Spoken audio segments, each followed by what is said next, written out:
जो लोग दूर बैठे हैं मंच में समीप आकर के बैठेंगे और जो लोग खड़े हैं वो भी बैठेंगे। बैठ जाइए आप लोग। यह उचित नहीं है। ये बहुत सुंदर अच्छे लोग सुधीजन है, बात को सुना उन्होंने। चलिए, परशुराम जी ने कहा उल्टो मैं ही, तो जनक जी ने कहा नहीं। हमने भी देखा और सुना, हमारे भैया भी बैठे थे। जैसे ही परशुराम जी कहते थे उल्टो मैं ही, तो जनक जी कहते थे नहीं। बड़ा अद्भुत दृश्य था। जनक जी हाथ जोड़े कह रहे थे नहीं, और परशुराम जी कह रहे थे नहीं, उल्टो मैं ही। तो ये सारी समस्या क्यों बन रही है? क्योंकि धनुष टूट गया है। हमारा विचार यह है, धनुष तोड़ करके परशुराम जी की दृष्टि में अच्छा नहीं किया गया, ये इनकी दृष्टि है।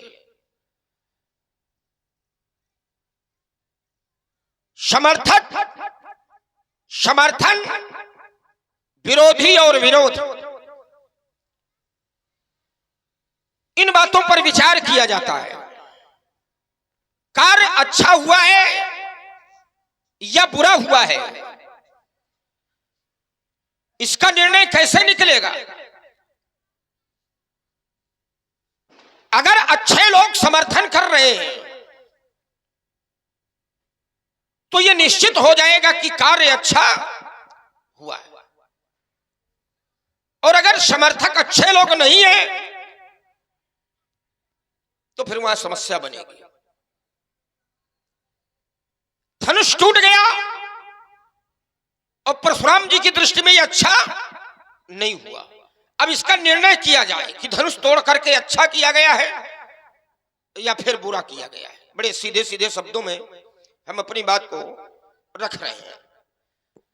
तो इसका निर्णय जब मैंने करने के लिए सोचा तो मेरा ध्यान गया समर्थकों पर, जो धनुष तोड़ने वाले के समर्थक हैं, जिन्होंने यह कहा है कि धनुष तोड़ करके बहुत अच्छा किया गया है। वो लोग कैसे हैं?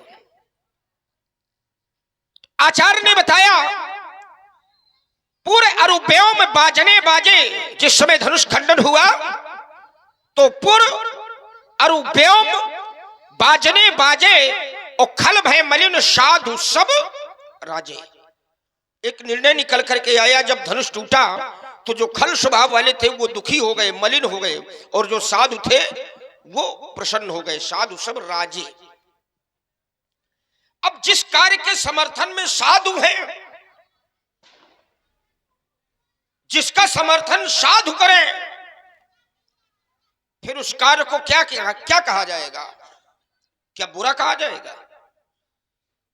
जैसे कोई मंदिर बनेगा और उसके समर्थन में साधु खड़े हो जाएंगे तो क्या उसे अनुचित कह दिया जाएगा?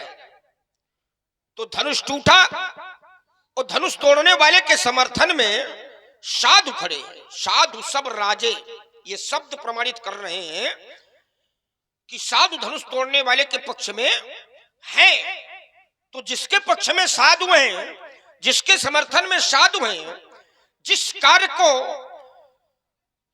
करने वाले की प्रशंसा साधु कर रहे हैं, फिर उस कार्य को अनुचित कैसे कहा जाएगा? उस कार्य का विरोध कैसे किया जाएगा? एक निर्णय और आया, जिसने धनुष तोड़ा है, जब उसने धनुष को तोड़ दिया तो धनुष तोड़ने वाले की आरती उतारी गई। करही आरती पुर नर नारी। पुर के नर नारियों ने धनुष तोड़ने वाले की आरती किया और देह निछावर विद्दु विषारी निछावर किया। अब ये पुर के नर नारी कैसे? क्योंकि कभी कभी बुरे व्यक्ति का भी समर्थन हो जाता है, तो समर्थकों पर जब निर्णय लिया जाएगा तो ये निश्चित हो जाएगा कि व्यक्ति कैसा है और कार्य कैसा है। जो पुर के नर नारी आरती कर रहे थे, ये कैसे है? तो वहां भी एक प्रमाण मिलता है कि पुर नर नारी सुभग सुचि संता धर्मशील ज्ञानी गुणवंता, इतने विश्लेषण लगे हैं। धर्मशील हैं, ज्ञानी हैं, गुणवान हैं, सुचि हैं और संत हैं। ऐसे व्यक्तियों ने, जो धर्मात्मा है, ज्ञानी है, गुणवान है, संत हैं, ऐसे व्यक्तियों ने धनुष टूटने पर धनुष तोड़ने वाले की आरतियां किया और न्योछावर। अब क्या निर्णय निकलेगा कि धनुष तोड़ करके गलत किया गया है? और जब नहीं गलत किया गया तो फिर परशुराम जी का क्रोध धनुष तोड़ने वाले के विरोध में सर्वथा अनुचित है। अगर क्रोध ही करना है, धनुष टूटना आपको अच्छा नहीं लग रहा है महाराज, तो जब जनक जी ने अपने प्रण की जानकारी सभी द्वीपों में दिया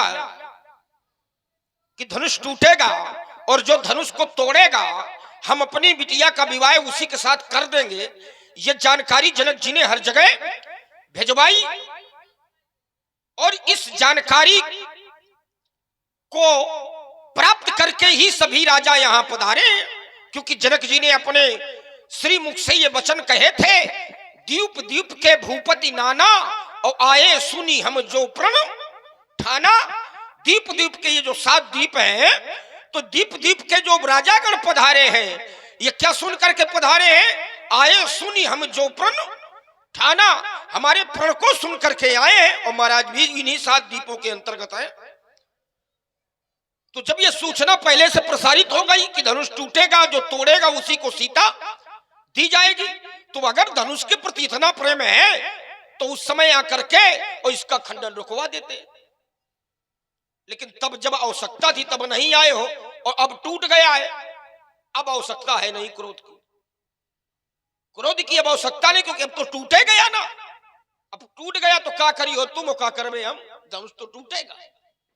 लेकिन अब समस्या और बना रहे हो, कहते हो धनुष तोड़ने वाले को मारेंगे।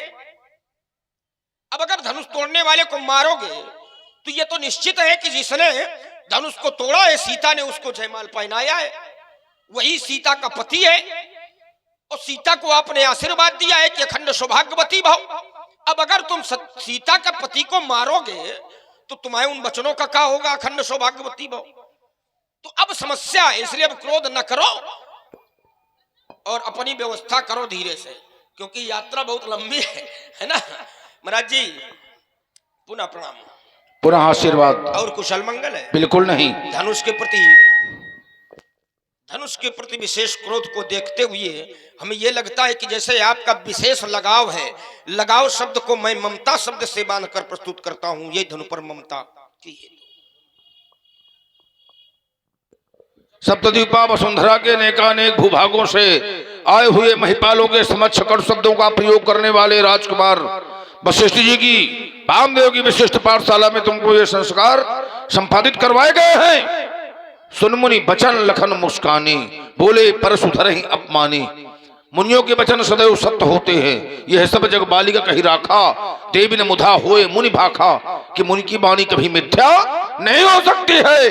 तो जिस वाणी में सत्यता का प्रमाण पत्र लगा हुआ है, तो वहां व्यंग करके मुस्काना और अपमान वाणी का प्रयोग करना, क्या यह सभ्यता का धरातल है? ना। आइए, समस्त लोगों के द्वारा समर्थन किया गया है, यहाँ के लोगों के द्वारा आरती उतारी गई, सब लोगों ने उसकी महिमा का मनन किया। लेकिन जिस समय से हमारा आगमन हुआ तो किसी ने कुछ किया है? किसी ने उतारा है आरती? किसी ने जय जयकार किया? सब बंद हो गया। किसी में साहस नहीं है कि हमारे सामने ऐसा कोई करे। कोई भी कार्य तब श्रेष्ठ होता है जिसमें धर्म के सहित सबका हित हो। बहुत लोग प्रसन्न है, ठीक है, तुम सबका प्रमाण पत्र दे रहे हो, लेकिन कार्य वो श्रेष्ठ होता है जिसमें धर्म के साथ सब लोगों का हित हो। महाराज अब कीजिए सोई कि सबकर धर्म सहित हित होई।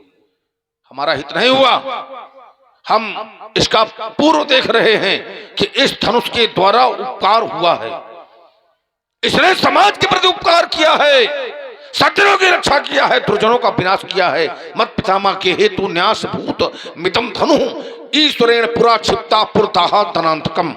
इसके द्वारा त्रिपुर दैत्य मारे गए थे। तारकाच, विधुरमाली, ताम्रलोचन जो विश्व के लिए आतंक का पर्याय बने हुए थे। तो समाज इनका ऋणी है, समाज के प्रति इसने किया है उपकार। अब यह समाज का कर्तव्य है कि उपकार करने वाले के साथ अपकार करे। और उसमें भी हम ये मान लें कि बड़ा अच्छा कार्य हुआ, बहुत लोग अगर समर्थन दे रहे हैं तो क्या ऐसे मान लिया जाए, उसके उपकार को भूल जाया जाए? ना, उपकार को हम भूलने वाले नहीं हैं। हमारे द्वारा घोषणा की गई है कि जिसने धनुष को तोड़ा है वो सहस्त्राबाहु के समकोट का हमारा शत्रु है। जिस प्रकार से हमारा सहस्त्राबाहु से युद्ध हुआ था, सहस्त्राबाहु को हमने मारा था, ठीक उसी प्रकार आज धनुष तोड़ने वाले से हमारा युद्ध होगा। अयुद्ध में आज हम उसे मारेंगे। अब इनका कहना है कि वही है, आपके आशीर्वाद का क्या होगा? देखिए, दोनों बातें हमारी सत्य होंगी, ये याद रखना। अगर वही होगा तो पहले अपने प्रतिज्ञा के अनुसार हम उसे मारेंगे, अब बाद में जिलवा देंगे, ठीक है? तो हमारे दोनों वचन सत्य बने रहेंगे। और तुम उसके आगे ज्यादा न सोचो, हम सब कुछ करने में सामर्थ्यवान है राजकुमार लक्ष्मण। बहुत सी धनुहा तुमने बचपन में तोड़ दिया, लड़काई का अपराध क्षम होता है, बाल दोष गुण ग्रह न साधु। ममता को वासना के रूप में माना गया है, पुण्य ममता जवास बहुत आई। व्यास जी आप पधारिए, है ना? कौन बोलेंगे? ये भैया, हाँ लीजिए भैया। पुण्य मम पर वासना का प्रवेश नहीं हो सकता है, तो उपासना है यहाँ पर, और तुम चर्चा कर रहे हो वासना की। तो इसलिए रेन्द्र बालक काल बस संहार धनु ही सम त्रिपुरार धनु, ये विदित सकल संसार। देखिए महाराज, ये सर्वथा जो है वैचारिक भ्रांतियां हैं। ठीक है, जब आ जाएंगे तो बुलवा दिया जाएगा। आप देखिए महाराज, वैचारिक भ्रांति को मिटाने के लिए आवश्यकता होती है विचारों की आदान प्रदान की, विचार विनिमय की। आपने जो ये रख दो भैया, बहुत है, बहुत है, बढ़िया बढ़िया, सुंदर टाको। तो आपने जो अपना विराम लिया है क्रम का, रेन्द्र बालक काल वश बोलत तो ही न संहार। रेन्द्र का बालक काल वश, रे राजा के बालक तू काल के वश में है? नहीं महाराज, मैं काल के वश में नहीं हूं। काल हमारा कुछ नहीं बिगाड़ सकता है। क्यों? क्योंकि उसके लिए हमें एक प्रमाण पत्र मिला है, कौशलेश सुत लक्ष्मण रामा और कालहु जीत सके संग्रामा। इसलिए ये आपका कहना कि रेन्द्र बालक काल वश, ये आपका हो सकता है भ्रम होगा। चलिए, दूसरी बात ये महाराज, हमने जो बात कही थी वो आपने समझा नहीं, और न उस पर कोई उत्तर आया आपका। हमारी बात को आपने ठीक से सुना नहीं। हमने जो निर्णय लिया था कि जब हर जगह ये जानकारी व्याप्त है कि धनुष खंडन हो रहा है, धनुष पर प्रण है, धनुष टूट रहा है, तो आप अगर उस समय पधार जाते और धनुष का टूटना रुकवा देते तो ठीक था। अब टूट गया है तो अब यहां मार काट करने से कोई लाभ नहीं है। अब मार काट करोगे तो लाभ क्या मिलेगा ये बताओ। क्या धनुष जुड़ जाएगा? तो अगर पहले उस जानकारी के अनुसार आप पधारते तो ज्यादा उचित होता। हमारा ये कहने का मतलब था। दूसरी बात हमने कहा, हमारा समर्थक और विरोधी ये निर्णय दे दिया करते हैं कि कार्य कैसा है, कार्य करने वाला कैसा है। उस समर्थन में हमने जो बताया आपको कि ऐसे ऐसे लोग हैं, तो फिर इस कार्य को अनुचित कैसे कहा जाए, इस पर आपका कोई विचार नहीं आया। बस हमारी दो ही बातें थी, तो थोड़ा सा आप विचार करो। जो विरोध की धरती है उसको थोड़ा सा मजबूत करिए। दूसरी बात, जो आपने ये कहा कि इस धनुष ने परिहित किया है अपने जीवन में, आपकी ये बात है। अब इस पर हम अपनी चर्चा रखते हैं। धनुष ने अपने जीवन में परिहित किया है। त्रिपुरासुर जैसे अत्याचारी का इसके द्वारा विनाश हुआ है।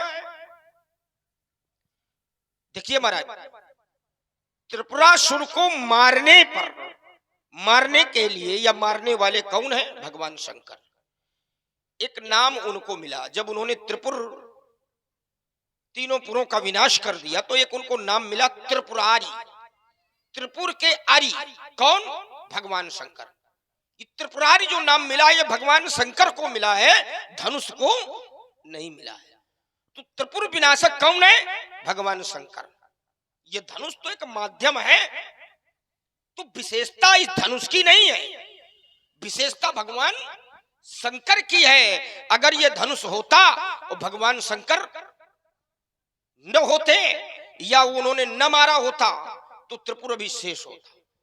तो महात्मा दधीच ने अपनी अस्थियों का दान किया और उससे ये धनुष बना। धनुष बना तो धनुष के माध्यम से भगवान शंकर ने त्रिपुर का विनाश कर दिया। अब अगर ये सोचा जाए कि ये परिहित धनुष ने किया है, तो ये तो धनुष है। जब ये धनुष में परिवर्तित हो गया तो अब इसके द्वारा कर्म विधान नहीं माना जाएगा। परिहित यानी कर्म, कर्म कहां है? जहां मनुष्य है। कर्म का धरातल अस्त्रों शस्त्रों के जीवन में नहीं लगेगा। पहली बात, कर्म का धरातल अस्त्रों शस्त्रों के जीवन में नहीं बनेगा। जैसे आपका कोई अस्त्र है, उसके माध्यम से आप अच्छा करेंगे तो वो करने का जो फल है वो आपको मिलेगा, उस अस्त्र को नहीं मिलेगा, क्योंकि अस्त्र के जीवन में कर्म का कोई धरातल नहीं है। तो आपने ये जो जोड़ा कि त्रिपुर विनाशक ये धनुष है इसलिए इसने परिहित किया है, तो ये बात आपकी जुड़ी ही नहीं रही है, सारी सेवाएं समाप्त। तो जो तर्क का धरातल बनाया करिए तो उसको ऐसा बनाइए कि वो जुड़े। अब देखिए हम आपको फिर से बता दें, परिहित किया उसने, भगवान शंकर ने अत्याचार मिटाया इस धनुष के माध्यम से, इसीलिए भगवान शंकर को जितनी विशेषताएं थी वो सब भगवान शंकर को मिली है, धनुष को नहीं मिली है। अब धनुष यहां टूट गया है तो धनुष तोड़ने वाले ने क्या स्वार्थ में धनुष को तोड़ा है? चलिए हम आपके इस परिहित शब्द को परिहित से ही जोड़े दे रहे हैं। क्या धनुष तोड़ने वाले ने किसी स्वार्थ को लेकर के धनुष तोड़ा है? ना, धनुष तोड़ने वाले ने किसी स्वार्थ को लेकर धनुष नहीं तोड़ा, क्योंकि अगर स्वार्थ बस धनुष तोड़ा गया होता तो धनुष उस समय टूट जाता जब जनक जी ने अपने प्रण की घोषणा और पुनरावृत्ति करवाई थी। जनक जी ने तो यहां तक कह दिया, शिव पुरारी को दंड कठोरा और राज समाज आज जही तोरा, तो त्रिभुवन जय समेत वैदेही और बिनहि विचार बरौहट तेही। लेकिन धनुष नहीं टूटा। तो जिन्होंने स्वार्थवश धनुष को तोड़ने का प्रयास किया है वो पहले कर गए। स्वार्थवश जो प्रयास था उन्होंने अपना प्रयास कर लिया, उनसे धनुष नहीं टूटा। और जनक जी ने यहां तक कह दिया, अब जन को माखे भटमानी वीर विहीन मही मैं। अब अपने आप को कोई वीर नहीं कहेगा, कारण किसी ने धनुष को नहीं तोड़ा। तजहु आस निज निज गृह जाहू और लिखा न विधि वैदेही। आप लोग अपने अपने घरों को जाइए, ब्रह्मा ने सीता का विवाह निश्चित ही नहीं किया है। तो स्वार्थ अभी इसके पहले धनुष टूटा है कि इसके बाद में? इसके पहले नहीं टूटा है। अगर टूट गया होता तो जनक को यह कहना ना पड़ता। तो स्वार्थ के बस कहां तोड़ा गया है? स्वार्थ के वश नहीं तोड़ा गया है। ये तो उसकी सेवा,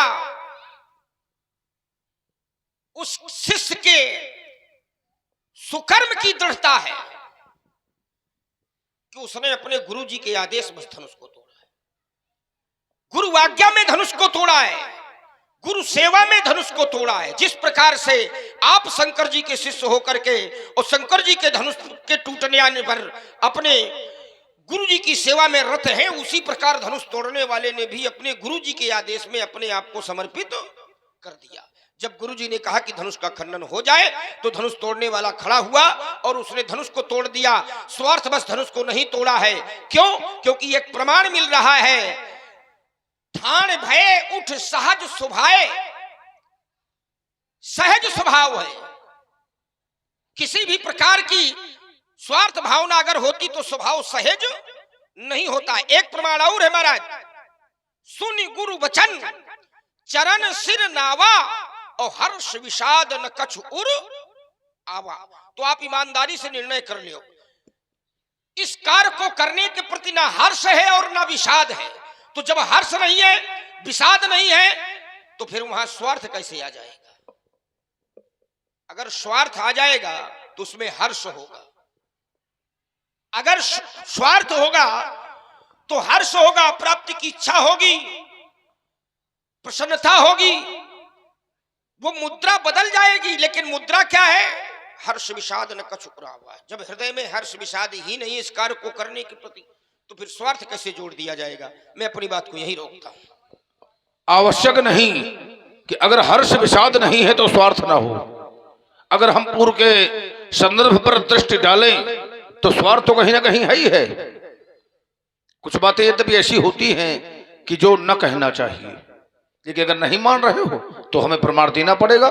तात जनक तनया यह सोई, धनुष जग यही कारण होई, जासु बिलोक अलौकिक शोभा, असहज पुनीत मोर मन क्षोभा। अब क्षोभा से समझ लो ये क्या है, स्वार्थ है कि नहीं? मन क्षुब्ध हो गया तो यहां सर्वथा अनुचित हो गया। जब क्षोभ हो गया तो हो गया स्वार्थ। और बहुत संदर्भ हैं, उन सब संदर्भों को हम नहीं कह रहे, संक्षेप में दर्शन करवा रहे हैं कि सहज पुनीत मोर मन क्षोभा, इससे अनुमान लगा लो। आइए, क्या कह रहे हो कि धनुष के द्वारा उपकार नहीं हुआ क्योंकि कर्म इस पर लागू नहीं होगा, कर्म की विशेषता इस पर नहीं हो सकती है। अच्छा, एक बात ये बताइए, जैसे पुष्पक यान है तो क्या कहा गया उससे? उतरी कहो प्रभु पुष्पक ही कि तुम कुबेर पही जाओ, हर्षित चलो स्वामी ग्रह, हर्ष शोक मन माय। उसे हर्ष भी हो रहा है और शोक भी हो रहा है। परमात्मा से मिलने का शोक हो रहा है, स्वामी से मिलने का हर्ष हो रहा है। तो अब शोक और हर्ष उसे दोनों हो रहा है, विमान है लेकिन जीवधारी है। तो धनुष को क्या मान लिया था तुमने? गीतावली में प्रसंग आया है कि दाहिने दियो पिनाक, साहम भयो मनाक, अब महाब्याल विकल बिलोक जनुचरी है। तो इसमें लघु और दीर्घ होने की क्षमता थी, आज जिसमें लघु और दीर्घ होने की क्षमता है तो वो चेतन हो गया, जड़ होगा? चेतन होगा ना। तो इसमें क्रिया है।